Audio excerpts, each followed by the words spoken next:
문제는 타이밍. 이제 우리가 셀 차례다. 셀 타이밍을 알려주는 유안타 T라이더. 잘 파는 게 투자다. 유안타 증권.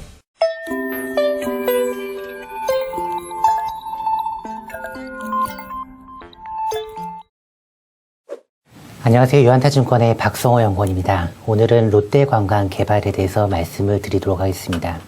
롯데관광개발은 이제 다음 달인 5월 달에 카지노를 이제 본격적으로 개장을 하게 됩니다.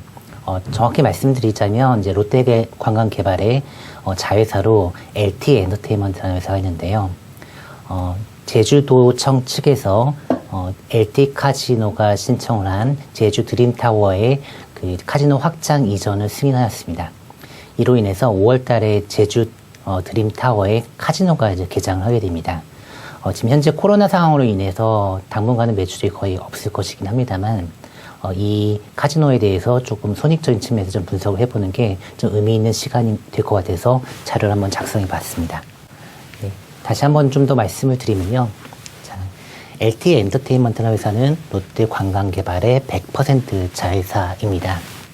자, 이 LT 엔터테인먼트는 과거 파라다이스 계열의 그 주식회사 두성이라고 하는 회사였는데요. 이 두성이라고 하는 회사가 그 제주 롯데 호텔에서 카지노를 운영을 하고 있었습니다. 현재까지도 운영을 하고 있고요. 롯데관광개발이 이 두성을 갖다가 이제 인수를 해서 LT 엔터테인먼트로 사명을 변경하였습니다. 그리고 롯데관광개발이 제주 드림타워를 이제 건설하였고요. 그리고 제주 드림타워는 작년 12월 달에 개장을 했습니다. 근데 이제 카지노는 아직 오픈을 안 한 상태인데, 5월이 되면 이제 제주 롯데 호텔에 있던 이 카지노 영업장을 제주 드림타워로 대략 보면 이제 면적만 해도 한 5배 가량으로 확장을 해서 재개장을 할 예정에 있습니다. 자, 이 복합 리조트형 그 카지노이기 때문에 또 이 제주 드림타워는 기존의 상장사들인 파라다이스나 GK라고는 다르게 카지노 전문 모집인인 정캣 중심의 영업을 하겠다라고 좀 천명을 하고 있습니다. 상당히 높은 매출 포텐셜을 가지고 있는 회사라고 좀 볼 수가 있는데요. 일단은 현 시점에는 대규모 적자가 있다는 불가피합니다. 지금 카지노가 지금 현재는 고객들이 해외에서 들어와서 뭐 자가격리를 2주씩 하고 있을 수가 없기 때문에 당분간은 그 정켓 매출도 거의 발생하지는 않을 겁니다. 그래서 초반 리조트 관련 적자가 굉장히 많이 나올 수밖에 없는 구조여서 일단 여기에 대해서 좀 더 보고 넘어가야 할 것 같습니다. 일단 저희가 우선적으로 봐야 할 부분은 제주 드림타워의 그 투자비인데요. 대략적으로 보면 롯데관광개발 측에서 부담한 금액 기준으로 한 1조 한 880억 원 정도가 됩니다. 마침 증시에서 아주 좀 익숙하게 알고 있는 이 파라다이스 연결자회사 파라다이스 시티를 운영하는 파라다이스 세가삼이 여기서 이제 PCT를 투자하는데 한 1.2조 원이 들었었는데 비슷한 규모의 투자가 들어간 사이트라고 좀 볼 수가 있습니다. 지금 객실이 굉장히 많습니다. 한 1600객실 정도로 제주도 최대 규모이고요. 뭐 신화월드하고 좀 비슷한 사이즈이고, 제주 롯데호텔이나 신라호텔보다는 압도적으로 많은 객실을 갖추고 이제 운영이 될 리조트형 카지노라고 보시면 될 것 같습니다. 자, 지금 1600객실은 지금 현재 타워 1하고 타워 2로 지금 나눠서 지금 오픈을 할 건데요. 타워 1은 이미 지금 오픈해서 운영이 지금 되고 있는 상황입니다. 그리고 5월 달이 되면 이제 타워 2까지 오픈을 할 예정이 있다라고 봐주시면 되겠습니다. 자, 지금 중요한 거는, 이러한 이제 그 대규모 설비가 들어오게 되면, BEP 매출이 과연 어디에서 형성이 되느냐를 보셔야 할 겁니다. 과거에 보았던 거는, 자, 파라다이스 시티는 이제 완전 그 개장한 이후에 분기 리조트 매출 기준으로 1천억 원 정도에서 BEP를 찍었던 바가 있습니다. 아까 제가 그 총 투자 비용이 좀 비슷하다라고 좀 말씀을 드렸는데요. 그 말인즉 감가상각 대상 자산도 비슷할 것이고 또 사이트 관련 인건비나 이런 게 다 비슷한 구조를 가지고 있을 것이기 때문에 BEP 매출이 어느 정도 좀 참고할 수가 있다는 거죠. 참고로 저희가 지금 파악한 바에 따르면 제주 드림타워는 감가상각 비용이 한 450억 정도입니다. 파라다이스 시티가 600억에 약간 안 되는 수준이거든요. 그래서 그것보다는 좀 낮은 수준이라는 걸 좀 알 수가 있었고요. 저희가 지금 여러 가지 그 다각도 좀 분석을 해본 결과 지금 제주 드림타워 같은 경우는 상대적으로는 BEP 매출액이 좀 낮은 것 같다라고 좀 보여지는데, 대략적으로 보면은 분기 호텔 매출 한 750억 원 정도, 즉 카지노에서 제로 매출이 나온다고 하더라도 호텔에서 한 750억 정도의 매출을 만들어낼 수만 있다면 대략적으로 전체 그 BEP가 나올 수 있을 것으로 좀 추정이 됩니다. 자, 근데 마침 저희가 그 파악한 바에 따르면 이 제주 드림타워에 현재 타워 1만 지금 오픈되어 있는 상황인데, 지금 코로나 특수도 좀 있겠습니다만, 자, 예약이 지금 굉장히 많이 들어와서 5월 달에 타워 1 객실 점유율이 무려 90%대까지 지금 나올 것으로 예상이 되고 있습니다. 자, 90%라고 한 건 사실상 풀부킹이라는 의미가 되게 되는 거고요. 아까 말씀드렸던 것처럼 750객실 기준으로 아큐펀시 레이 한 90%대 정도 수준이라면 타워 2를 오픈을 하게 되면 850객실 추가로 이제 오픈하게 되는 건데, 그러면 대략적으로 보면 45에서 한 50% 정도로 아큐펀시 레이시 2개 합산 기준으로 좀 떨어지게 될 겁니다. 하지만 지금 제주도 쪽으로 향하고 있는 내국인들의 그 수요가 굉장히 강한 관계로, 이게 만약에 한 70% 혹은 그 이상에서 만약 아큐펀시 레이시 나올 수 있다면 카지노 매출액이 당분간 제로가 나온다고 해도 어느 정도 버틸 수 있는 체력이 나온다라고 저희는 보고 있는 겁니다.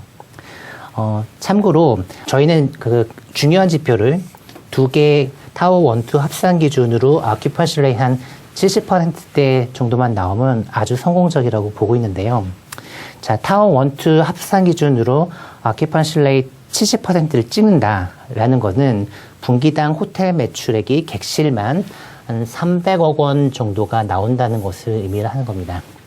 여기서 300억이라는 숫자가 어떻게 나오는 거냐면 1600객실 곱하기 ADR 30만 원 객실 단가고요.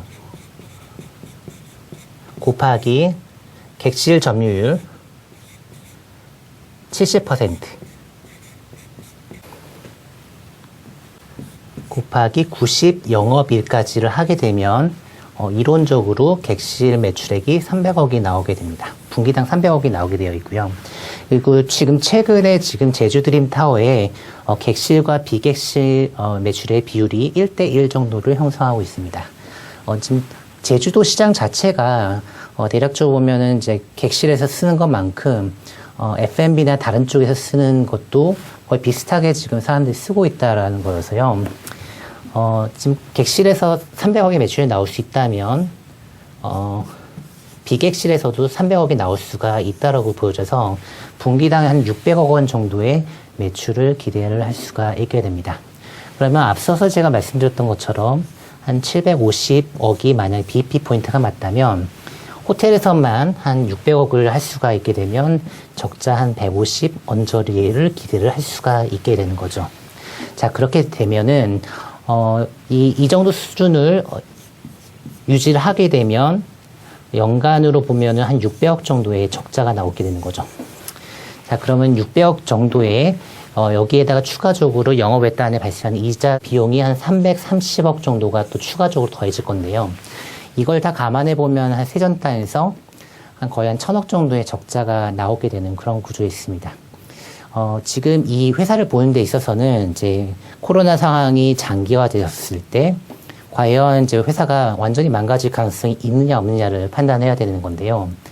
이 정도 레벨 수준이면은 한 2년 정도는 버틸 수 있는 체력은 충분히 있겠다라고 좀 보여져서 저희는 기본적으로 제주 드림타워와 관련한 가정을 쓸 때 초반에 아큐펀시 레이트 70% 정도 이상이 나오느냐가 굉장히 유의미한 지표가 될 거라고 생각을 하고요.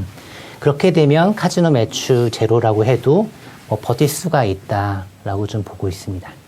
그래서 저희는 당분간 이 롯데관광과 개발과 관련해서는 호텔 매출이 얼마나 나올 수 있을지, 그러니까 객실이 얼마나 팔릴 수 있을지를 좀 눈여겨볼 필요가 있겠다라고 좀 생각을 하고 있는 겁니다.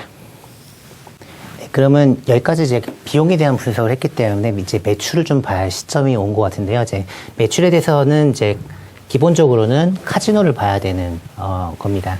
자, 카지노와 관련해서는 이 회사가 다른 회사와 다른 점은 마카오 정켓을 유치를 해서 마카오 정켓들이 데려오는 VVIP들을 이제 유치를 해서 카지노 매출을 만들겠다라는 건데요. 이러한 사업 모델은 사실 뭐 다른 나라에서는 성공한 사례가 많이 있습니다. 일단 배경을 좀 말씀을 좀 한 가지 좀 드리고 갈게요. 자, 시진핑 정권이 시작된 이후에 중국 안에서 반부패 캠페인이 전개가 되었습니다.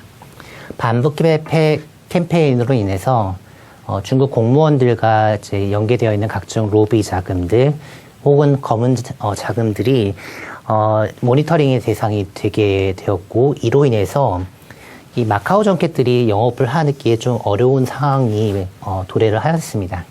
그래서 많은 마카오 정켓들이 없어지기도 하였고요. 또 일부는 2010년대 중반 이후에 영업지역을 확장을 합니다. 그래서 이 마카오의 그 정켓 매출, VVIP 매출은 과거 우리 돈으로 한 30조 원 이상까지도 기록을 했던 적이 있는데요. 자, 이 일부가 이제 동남아 쪽으로 좀 뿌려졌다라고 좀 보시면 될 것 같습니다. 그리고 그들은 굉장히 잘 되었고요. 동남아 쪽 리조트들은 이 마카오 정켓을 유치를 해서 굉장히 좋은 성과를 낸 바가 있습니다. 마침 이 제주도라는 지역도 보면은 이제 중국하고 있다는 웬만한 도시들은 다 3시간대 미만의 거리에 위치해 있어서 멀지가 않고, 가장 중요한 거는 무비자 입국 제도가 있어서 중국인 VVIP들이 마음만 먹는다면 당일에도 방문할 수 있는 조건에 있다라는 게 굉장히 좋은 영업 조건이다라고 볼 수가 있겠습니다. 그리고 제주 드림 타워 같은 경우에는 공항하고 가깝습니다. 공항에서 한 4, 5km 정도 떨어진 지점에 위치해 있어서 금방 올 수가 있고요. 그 다음에 이번에 새롭게 영업장을 만들었을 때 마카오 정켓과 이 영업장 구조를 협의를 해서 디자인을 하였습니다. 그래서 새로운 영업장이 맞춤형으로 만들어졌고요. 또한 마카오 출신의 카지노 전문 인력들을 대거 영입을 하였습니다. 자, 그러면 실제 이게 작동할지 여부는 저도 잘 모르겠습니다만, 이 정켓 매출이 월에 한 100억만 찍는 모습을, 혹은 조금이라도 의미 있는 숫자를 한 번만 보여준다라고 하면 사실 숫자가 나오는 건 굉장히 어렵지가 않아서 숫자만 나오면은 주가가 굉장히 세게 움직일 수 있는 조건을 가지고 있다는 거죠. 자, 그럼 매출을 어느 정도 봐야 될지 좀 말씀을 좀 드려야 할 것 같아요. 자, 매출 관련해서는 한 가지 참고할 수 있는 사례는 제주 신화월드가 될 것 같습니다. 자, 제주 신화월드는 중국 자본으로 만든 복합 리조트였고요. 개장 시점은 2018년도 2월이었습니다. 그때 이제 랜딩 카지노라고 하는 이제 카지노가 개장을 하였고, 2018년도에 이 랜딩 카지노의 매출액이 2,278억을 찍었습니다. 이거 엄청나게 센 숫자이고요. 이 숫자의 거의 대부분은 6개월치 영업, 그러니까 2월 말에서 8월 말 사이에 발생한 것으로 좀 추정이 됩니다. 이 랜딩 카지노가 반년에 2,200억을 했다는 것은 굉장히 고무적인 것이라고 볼 수 있겠는데요. 이 랜딩 카지노가 반년 정도밖에 영업을 제대로 못한 이유는 사실 이 제주 신화월드를 만들 때 투자를 했던 람정 제주개발이라는 회사의 모회사인 중국 랜딩 인터내셔널 부동산 관련 회사인데요. 여기에 최대 주주인 인물이 개인 네트워크를 통해서 중국 VVIP들을 데려왔던 것으로 알려져 있습니다. 자, 이건 전문 정켓을 쓰지는 않은 것 같은데요. 그럼에도 불구하고 숫자가 6개월 만에 이렇게 어마어마한 숫자를 찍었다는 걸 한 번 저희가 봤었고요. 다만 이제 그 랜딩 카지노 같은 경우에는 특정 인물에 너무 의존을 해서 그런지 이제 2018년도 8월에 개인이 이제 부패 혐의로 이제 중국 공안에 한번 잡혀가는 사건이 좀 발생하면서 매출 절벽 현상이 일어나는 상황이 왔었습니다. 그래서 뭐 그 이후 랜딩 카지노 매출 얼마 안 나왔기 때문에 사실 이 시장 좀 의문도 좀 있긴 합니다만 한 번 스차를 찍는다면 뭐 연간 2천억 정도 하는 거는 별로 어렵지 않다. 오히려 랜딩만큼만 해도 연간 4천억은 할 수가 있는 구조이다 라는 거죠. 그리고 자, 캐파를 좀 보실게요. LT 엔터테인먼트의 캐파는 자, 테이블 기준으로는 한 153대, 전자 테이블하고 머신 합쳐서 한 261대 정도로 카지노 영업을 진행을 합니다. 대략 보면 PCT하고도 비슷하고요. 또 랜딩 카지노하고도 좀 비슷한 수준이라고 보시면 될 것 같습니다. 자, 영업 구조는 좀 완전히 상이하지만 자, PCT의 테이블당 매출, 그다음 ETG 머신당 매출을 자, 요 153대와 261대에 각각 대입을 해보게 되면 3,500억대의 매출이 나오게 됩니다. 자, 지금 이 두 가지 사례를 좀 놓고 보면은 저희가 봤을 때는 보수적으로 봐도 한 2천억 원대 이상의 카지노 매출이 나올 수도 있을 것 같다라고 좀 생각을 해보고 있는 거죠. 자, 만약에 이렇게 2천억 정도의 매출이 나온다면 어떤 상황이 발생할까요? 자, 일단은 저희는 기본적인 가정이 자, 호텔에서는 한 2,500억 정도의 매출을 할 것 같다라고 좀 일단은 보고 있습니다. 자, 2,500이라고 하는 거는 아까 제가 지만 70%의 어큐펀시 레이트를 찍으면 분기당 한 600억 정도를 찍을 수 있을 거라고 말씀을 좀 드렸습니다. 그러면 600억을 연 환산해보면 2,400 정도인데, 정캐시 이제 들어왔었을 때 구매를 해주는 정캐시 구매하는 호텔 객실 매출, F&B 매출들이 있기 때문에 대략적으로 한 2,500 정도를 잡았습니다. 자, 이 정도면 카지노에서 제로 매출이 나왔을 때 한 적자가 한 500억 정도가 나오게 되는 그런 구조인 거죠. 자, 그리고 여기에 카지노 매출을 2천억 원으로 가정을 하였습니다. 자, 이 2천억 원의 매출에는 변동비가 있습니다. 변동비가 약 14% 정도인데요. 10%는 관광기금이고 4%는 개별 소비세입니다. 자, 그러면 자, 이 2천억에서 그 변동비를 제외한 나머지만큼은 자, BP를 커버한 이후에는 다 이익으로 떨어지게 될 수가 있는 구조입니다. 자, 그러면 저희가 지금 이 가정하고 있는 이 숫자를 대입을 해서 아까 말씀드린 것처럼 BP 매출이 합쳐서 750이라는 전제 하에 영업이익은 한 1,000억 원대 얼마가 나올 거고요. 그 다음에 에비타는 한 1,600억 정도가 나오게 될 겁니다.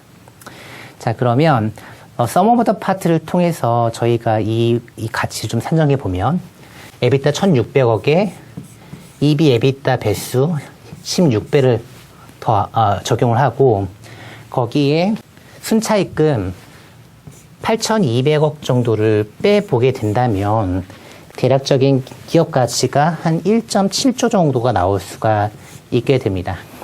자, 저희가 그 BP 매출을 좀 잘못 보고 있을 가능성도 배제할 수가 없기 때문에 만약에 BP 매출이 조금 높다라고 가정을 하고 약간의 버퍼를 두게 된다면 지금의 시가총액은 대략 설명이 됩니다. 그래서 한 카지노 매출 한 2천억만 나와도 충분히 지금 정도의 주가를 좀 볼 수가 있다는 거고요.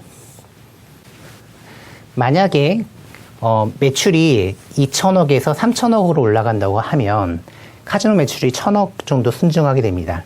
아까 제가 변동 비중이 14%라고 했기 때문에 공원 이익률이 한 86%가 됩니다. 자, 그러면 매출이 1,000억 원이 늘어나게 되면 영업이익이 한 860억이 늘어나게 됩니다.